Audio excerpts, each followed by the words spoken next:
Welcome to Wellness Radio with Dr. Jeanette-Gallagher as your host.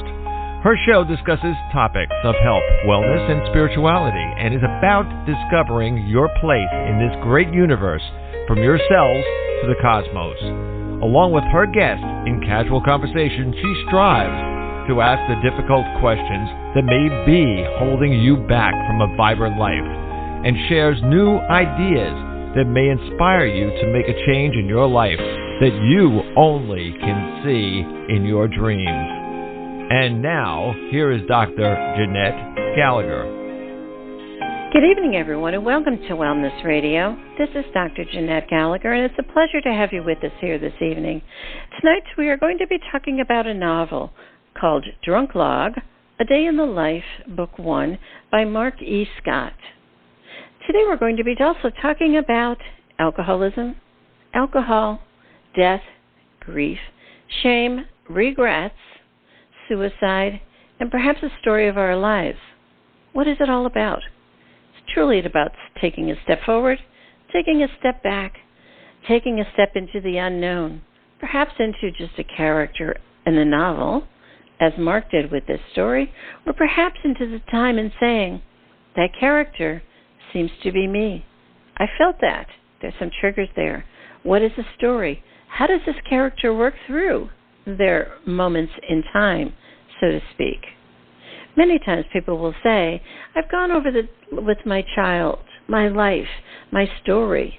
Many have come to the end, want to stand on the bridge, want to stand on the end of the moment in time when we're saying that my life isn't working out anymore. I felt death. I felt grief. It's time for me to check out. Things aren't working. Things aren't right. I can't exist in this paradigm anymore. Then what do? That's all about the story today. It's called Drunk Log. Mark, thank you so much for joining us today. It's a pleasure to have you with us. Thank you for having me. It's so good to have you today, Mark, because I think the idea of your book, Drunk Log, people will say, tell me, what is it all about? Is it a story of your life, or is it a character in a novel? What made you write this book, Mark? I got the idea from a friend who was interested in keeping a record of how she felt while she was getting drunk one night, quite honestly, and took that idea, talked to others about it, and built this story around that core idea of the notebook. What I think about when we think about the word drunk log, as you said, it's about being able to write down, as you're drinking, what are you thinking? What do you know? What's coming up for you?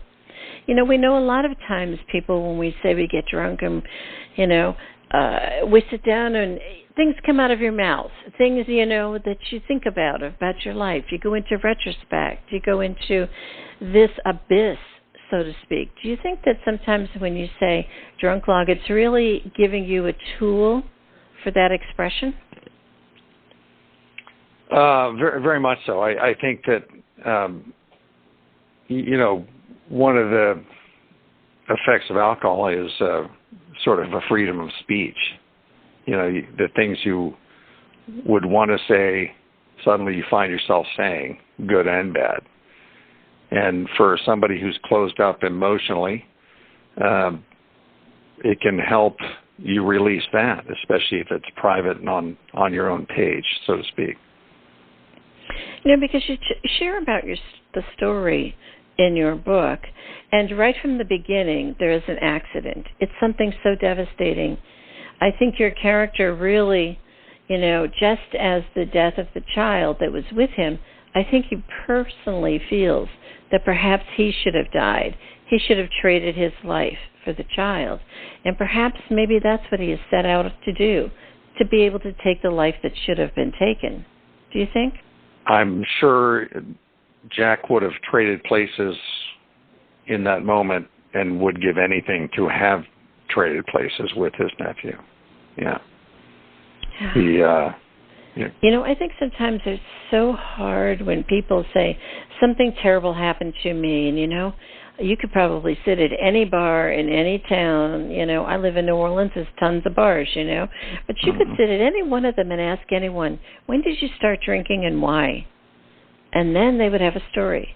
But also then you could step back and say, when did you continue drinking, or when did you escalate your drinking, and why? Do you think they're two different stories? Oh, absolutely. Absolutely, because you're living a long life. People start drinking, maybe they have a beer when they're 16 at a family party. Maybe they're with buddies in a parking lot. As life goes on, it becomes a social part of a social structure. It becomes part of an escape if you need it to be that.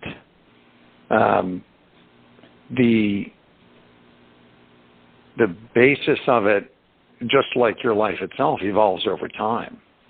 And certainly somebody sitting in a bar, are you talking to them at 11 o'clock at night or 11 o'clock in the morning? Because that's a very different situation.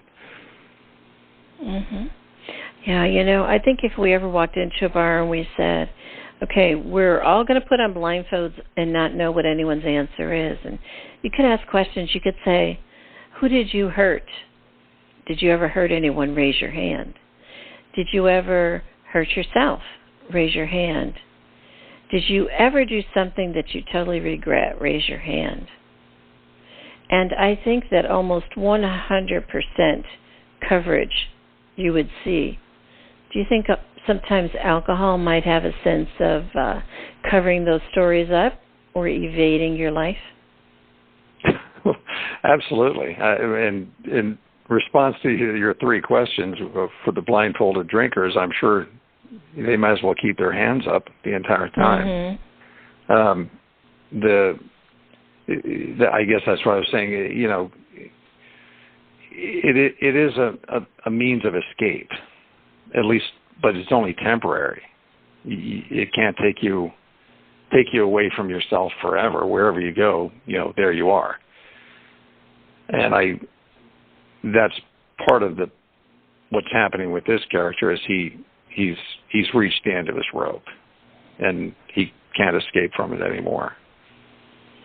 Yeah, it's almost as if I always would liken it to, I've had so many decades of alcoholism, suicide, addictions, and everything within my ancestral lineages, and I'm well versed on the topic. And what I really find is sometimes that the things inside of us that want to percolate up, we want to vent, we want to get things to release this pain inside of me, but yet we use alcohol as a fuel to put out the fire, so to speak.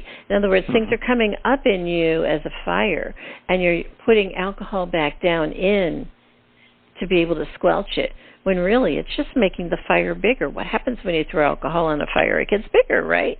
It's not like it's water and it's going to put it out. So I think sometimes we have a misconstrued idea. Are we helping ourselves or not helping ourselves? Or is it just for the moment? What do you think? I think that I don't think anybody gets drunk thinking that's going to solve their problem. I think that it makes you feel good in the short term. It can make you forget in the short term, and I think that a lot of times that's all anybody's looking for, whether they know it or not. But it's like taking an opioid or whatnot because you had shoulder surgery and your shoulder hurts so bad you have to do something about it. But eventually the opioid wears off, and that's the same as alcohol. It's a bandaid and not a really good one. But, considering alternatives, it's an easy one. Yeah. When you wrote about your character in the book, again, the book is Drunk Log, and he was writing down about what he was drinking and stuff, and I'm going, oh my goodness, you started with one type of drink and you went to another type. Yeah. I mean, you don't start with beer and then go to hard liquor and then go to mixed drinks and then go to wine. I mean, everybody knows that's a death sentence for the gut, It's just not going to work. But yet, in essence, I think sometimes when you're ready to say, I want to shut myself down, whatever keeps coming up, I'm going to try everything and anything. Don't you think, in essence, sometimes you see people that are doing that out there, and just as your character character did. You don't even realize that you're actually doing that, maybe? Yeah, in his mind, it was his final night. So he's going to, per se, enjoy it as best as he can in any way that he can. And he has a list of drinks that are his favorites. So he works his way through them. Yeah. And the end effect is not relevant, considering what he's trying to accomplish. And he talks about his book as posterity, what you leave behind. What do you think he's leaving behind in his book? Words to those who he would like, the people he would like to understand why he's doing what he's doing.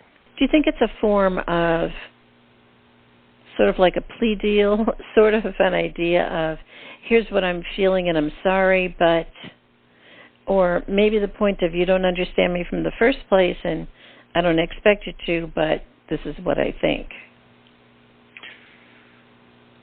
I don't think it's the latter. I don't think Jack is trying to spite anyone, so to speak. Mm-hmm. It's his last will and testament, I think, is a better description of what he's trying to leave behind. Some explanation and an apology, a final apology to those people that he's hurt. Because you know what I thought was really interesting? You wrote on one of the pages, it says, in addition to the blood spatter on the front, there was a prominent wet stain on the back. And the light stain, was showing it. And I would think it was so interesting to see that, because that really reflects the pain that he had felt when he was in the accident, when he started out this story or this journey of his life path. You think about blood because there was blood everywhere, And when you think about the light, he said distinctly about, your character said, after they lifted the cover so that they could get him out of the car, when they did that, he remembers and he reflects on the light. So the blood and the light being on the notebook are very indicative points that it's being still marking the story. It's still marking his drunk log. It's still marking this moment in time. It's sort of like you can't escape it, do you think? I think that's a great point, and you're probably giving me more credit for it than I deserve. If you draw the parallel from the beginning of his experience to the end of his experience, and he wants, once his notebook starts getting beat up, once it starts getting stained and splattered, he actually finds that pleasing, because it has some, it has some life to it, perhaps also some death to it. Yeah. I think it gives it the mark of time. It's sort of like you're now marking the time when all of this went wrong, so to speak, the time when things really seemed to go wrong. It was the time, of the accident. And do you think that perhaps your character, when he's writing down all of these stories, he's kind of, I won't say not really putting out his feelings, but he's trying to put into words what he's thinking. So is this drunk log, more a story of the mind, or is it an attempt at connecting to the heart? Can it be both? Certainly, he's an engineer, somebody who is very good and comfortable with numbers and ration and logic, and he's attempting something that is very foreign to him from an emotional perspective. And that's where he's trying to reach out through time and space to whoever sees the notebook afterwards. And, I think it's conversely an attempt to explain to himself why he's doing what he's doing. Do you think that the bartender that you speak about, Aria, all the way through the book, her character, he pretty much said from the beginning, I'm going to put a protagonist out there. I'm going to put someone out there who's going to be my savior, but I'm just going to kind of hang them in the backdrop and see what they do. So in essence, you really have two stories in the book. You know, you have your character, and then you have Aria who's playing out her own story. Yes? Yeah, absolutely. Absolutely. I love that you brought that up. Aria started off as, in my head, as the bartender, and then quickly developed into somebody far more important. And I felt very early on that I needed to split her story out from his.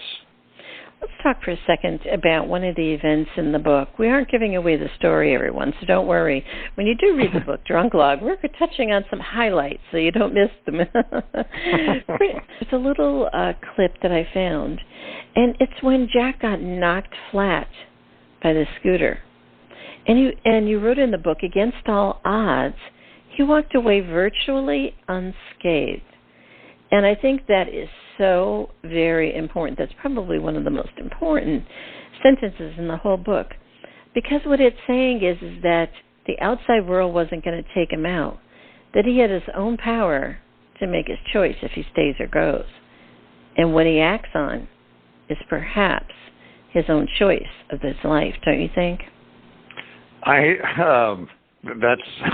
You're touching on some of my favorite stuff.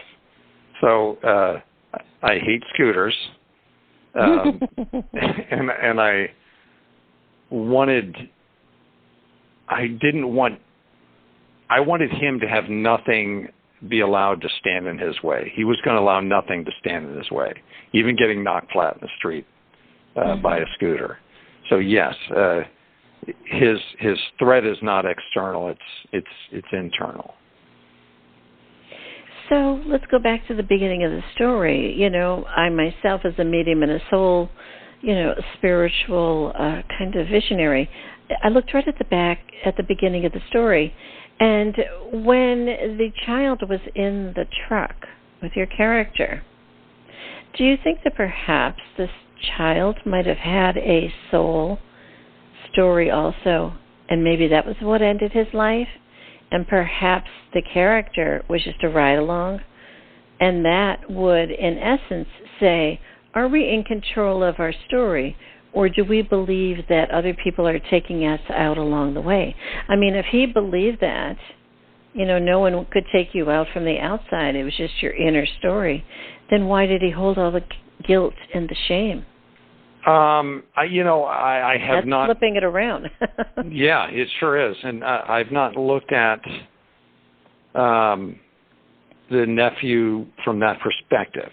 I looked at it as this larger relationship, that was unexpected from Jack's perspective after, his nephew's born and he becomes the cool uncle and he does this, that. When it comes to a plan for taking out, from a soul plan, I can't speak to that. I think of life essentially as chaos without much plan. And what Jack understood is that probably his healthiest relationship had been destroyed. And then, like all young men, we all want to believe we're in complete control of our fates and nothing can harm us, and even if I jump out of that plane with no parachute, I'm still going to land and be just fine. Right. Yeah, I think the idea of being invincible, is definitely, in a lot of people's minds these days. But also, too, you share in the story, you say assault by scooter, but you say, do I have a guardian angel? So in essence, was perhaps, maybe, that there was someone up there protecting him from this kind of holding him back, saying, no, you don't get to choose that right now. No, that's not an excuse. You can't use that one right now. to say that a scooter took you out, or this took you out, or that took you out, and maybe putting him there to learn something more about himself, because really your book is about him learning something about himself before it was too late, yes? Oh, agreed. I mean, that's the major story arc, and I'm super impressed at your memory for these parts of the book, so thank you for that. Can he take himself out? He's the only one that's going to be able to do it, and I think Arya knows that. Right. So that's why she has to try to chase him down, although she has no idea where he might be, other than, right, logic, in a small neighborhood. But the finding was that the scooter didn't take him out, but took out the scooter driver. Mhm. So, right. If he was wearing a cloak of armor, it was a good time to have it. Mhm. Yeah, I think the idea is that you share in your book, you say, I feel safe here, I always have. I mean, I know it's just a bar.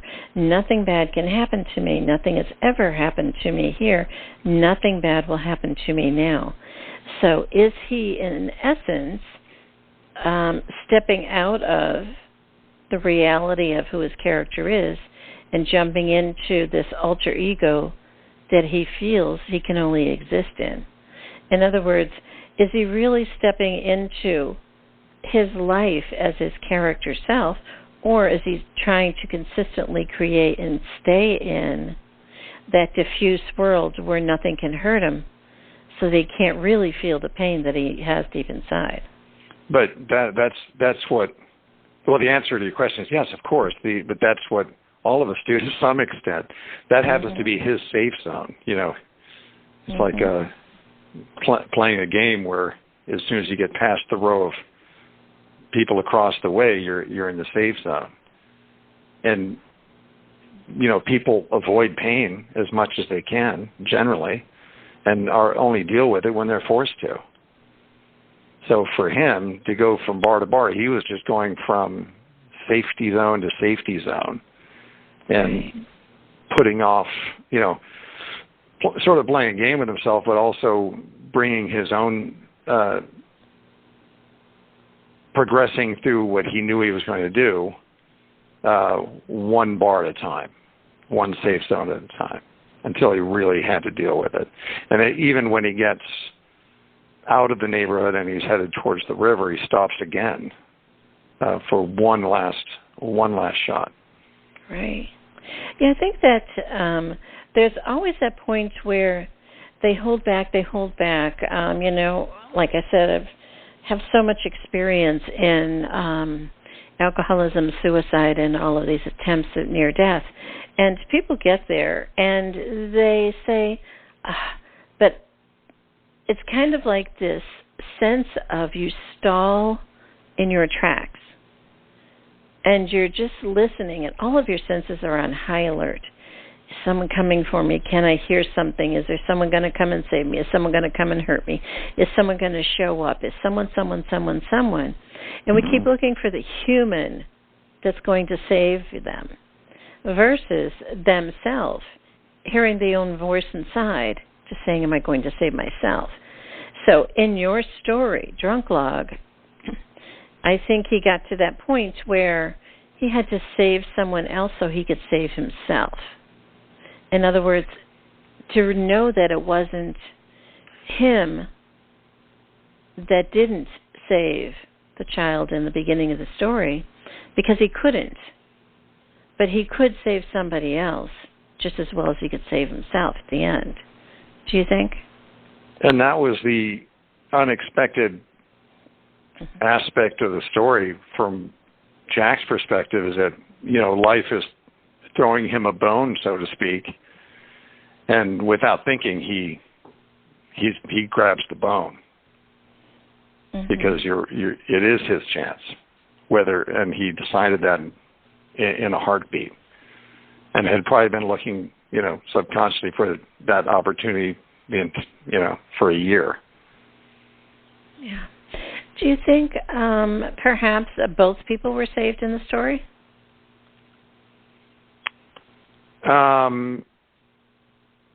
Yeah, I mean,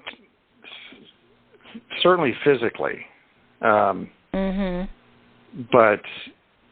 I think the spiritual side takes longer. You know, they're on the runway, so to speak. The getting off the ground is a different story. Yeah, I think the journey from that moment in time when you eclipse either am I staying here or am I going? And sometimes when you get yanked back, you say, well, it's nice that I got yanked back, but what now? Because the same crap is still there. The same story is still there. The same pain and regrets, shame and guilt are still there. Now what?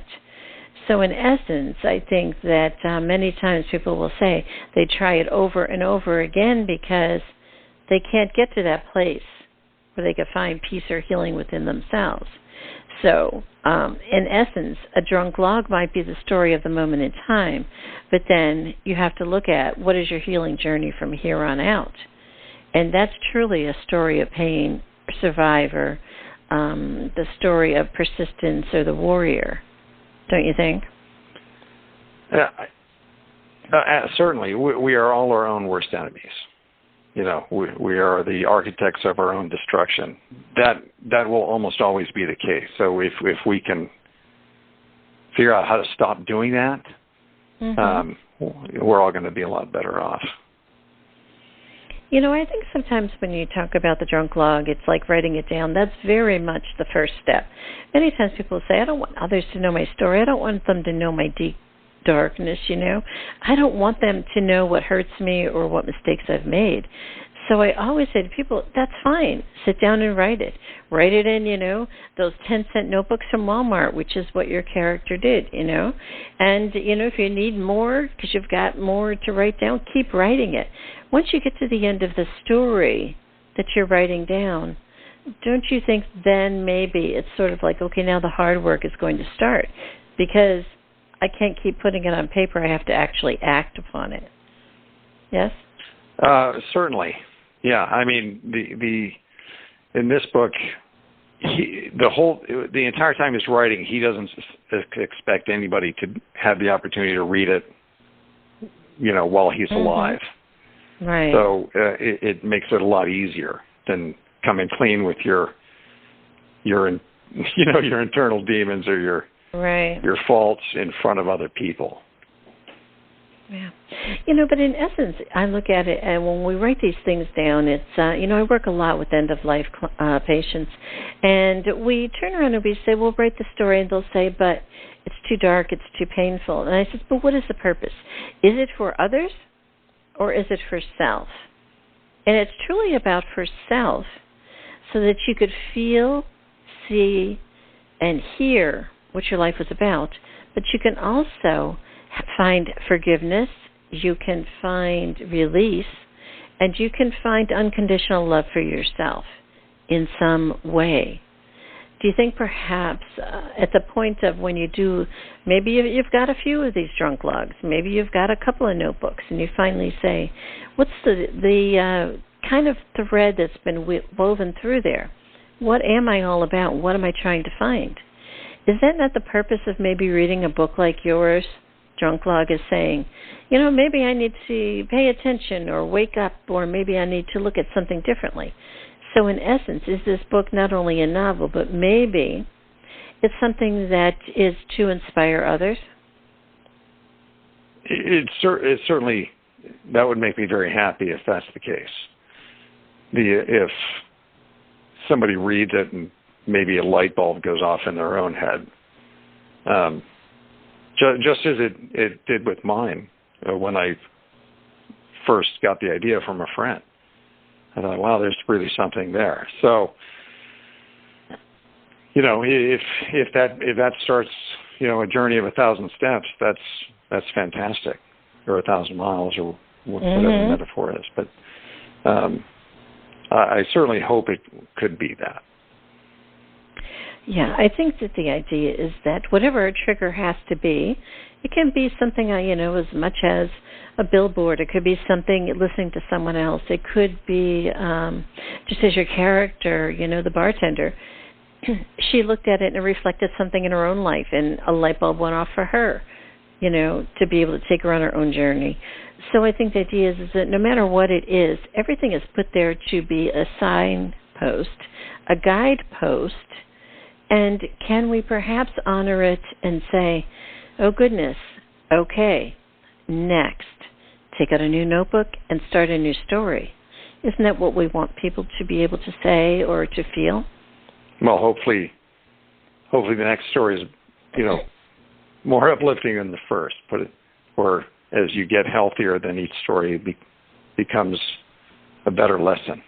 Do you think that in your book, sometimes, I'm so familiar with the bars, you go to one, you go to another one, you go to another one, just as they do here in New Orleans. They're open 24 hours a day, so, and we look at that and we say sometimes are the characters of bartenders sometimes angels in disguise, or perhaps they are comrades at arms, or perhaps they are enablers.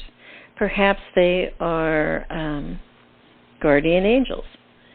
So I think sometimes people are put in our path for us to say, okay. And if we could just line up all of those little dots, we might see that we are on the path. And even though we might be doing more drunk logs or whatever, we might be learning something along the way that is perhaps bringing us to a question in our life, or the edge of the bridge, or the end of the road. Do you think that's what we're trying to say is, what's your end of the road, and when are you willing to stop dead in your tracks before you are in that pretty much jump over the bridge, end your life kind of thing? That is quite a large question you just asked. Starting with the bartenders, guardian angels, or enablers, I think there certainly can be both. I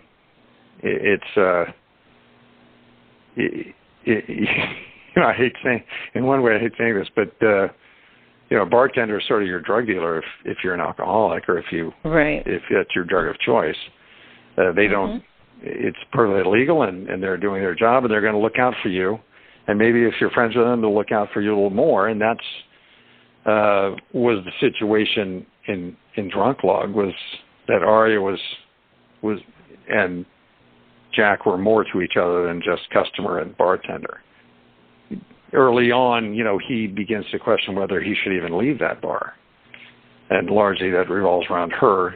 And then she also tries to protect him from the other patrons. I think the idea is that they're able to offer protection some kind of way, out there we don't even notice. I think also, too, in closing, let's talk about the idea of forgiveness. And we think about the drunk log is so that others would be able to forgive your character. That's what his thought is when he writes it. And in essence, is he personally or probably seeking self-forgiveness. He has to forgive himself first. Absolutely. Because he can't, right? But he's been shunned. Nobody's talking to him. His family doesn't talk to him. So he's not getting any forgiveness there, and nor is he getting it from himself. So life is very dark for him when the book begins. Right, because I think also, too, the character Aria, she also, too, has to find her own sense of forgiveness of what she could have or would have or might have done, and understand that she has to forgive herself also. So it is a story of two kind of jumping into the pool of, can we now forgive ourselves for the path we were on, right? Right. And there's there's always the fantasy of starting over, going back in time, doing something differently. Right. And as far as I know, that technology doesn't exist yet, so we're stuck with what we've got. And the point I made earlier, wherever we go, there we are. We always have to learn to deal with ourselves. Yeah. I think, Mark, your book, Drunk Log, is definitely a time of saying, okay, I get it, whatever. A lot of times people, when they're full on, they're an alcoholic or they're in addiction or they're wherever they are, they need something that's light. They need something that's going to trigger them. They need something that's going to be, whatever, hey, man, that kind of idea. Well, the hey, man, it's like, hey, why don't you look at this? This is kind of cool. And that's the point where you say it's a gateway. It's a breath of air. It's an open window or an opportunity, so to speak, to be able to say, okay, I don't know what's next, but someone's not shoving something down my throat. They're not telling me these ways that I have to do things. They're not telling me that perhaps, if I do this, these are my consequences, or, I'm going to leave all this minutia behind. It's just a light novel that says, this is my character, this is what I'm doing, whoa, okay, and step back. So if anyone's reading it and they are in this space and time in their life, there may be something in there that they will be able to hold on to. There may be something that they will feel that is eased into their space, into their mind, or into their heart. Is that maybe not the purpose of Drunk Log? I would hope so. Yeah, I hope that if somebody is in turmoil and they read it and they find something that speaks to them, especially if it prompts, a positive response. Yeah, I think that there's such a the world out there has its own agenda, and it kind of, we sometimes feel like we're puppets in the world around us, or we have no say in it and we're disempowered. But in essence, can we find our own power to stand up and say yes? Stand up and say, this is me, or stand up and say, I'm here, see me in all my flaws, is a place where so many people are now finding the struggles when they want to leave alcohol behind or drugs behind, and they say, I'm going to stand up, but I'm not imperfect. I'm not a perfect person. I am imperfect. And can we allow that uniqueness to show up? Really, your book, when you write about Drunk Log, is he's showing up with all of his imperfections. All of his senses are saying that this is what's going on. So I think it's truly a story about saying, let's start getting honest with ourselves, right? Oh, yeah, absolutely. And to your point earlier, when you were talking about things being placed in your path that can benefit you, mm-hmm. I have a joke in my head about the guy on the roof, and he can be in New Orleans because you guys flood regularly, but and the flooding starts, and he says, God, I really need your help. Can you help me with this flood? And a guy in a canoe comes by and says, hey, Bob, let me help you out. He goes, no, God's going to help me. A couple hours later, the flood waters are rising. He says, God, I really need your help. Suddenly there's a motorboat coming by from the Coast Guard and says, hey, well, let's give you a hand. He goes, no, God's going to help me. And finally, he's sitting on his roof. The water's all around him. A helicopter comes by and says, let us take you out of here. And he says, no, I'm waiting for God. And then finally, the water's up to his neck, and he says, God, why didn't you help me? And God speaks and says, hey, I've already tried 3 times. So the idea being that you have to recognize when help is available and when it's being prompted. Yeah. I think the idea is that there are many times we say, but what if we don't save them and this happens? And the answer is we just have to step to the side and share our light, and that's all we can do. I've been down this road so many times I can't count, mm-hmm. Helping and guiding others to be able to see the light prior to that end of the door. And I think that sometimes there's also people that go through it, and we just have to understand and honor their path also. So I think in closing that we can say the journey in which we take in life, how we progress down that road, and all of the tools that we use to navigate our life are of our own choosing. And it's not a right or wrong. It just is our life. And it can't be that we should have, would have, could have, that whole bag of regrets. And I always say at the end of the show, we cannot carry our bag of regrets with us through to the next life. So we best probably try to empty that bag or learn how to let it go. And I think your book, Drunk Log, is about, can we let go of the regret, Jess? Absolutely. Yeah, that is exactly what it's about. Absolutely. Well, Mark, it was a pleasure to have you with us. Can you share with the listeners how to find out more information about your work? That would be wonderful. Yeah, the book is called Drunk Log. It is available on Amazon, Barnes & Noble, I think Google Play. It was released about a month ago and is available in paperback and Kindle, of course. Very good. Do you have a website? MarkyScottAuthor.com. Very good. Well, we thank you so much for joining us today, Mark, because truly everybody's in a different place and time, and the words and inspiration we share, hopefully others will find us and say, oh, okay, and maybe hold them to space and time and to catch their breath. And that's what we want, is catch your breath before it's your last one, right? Absolutely.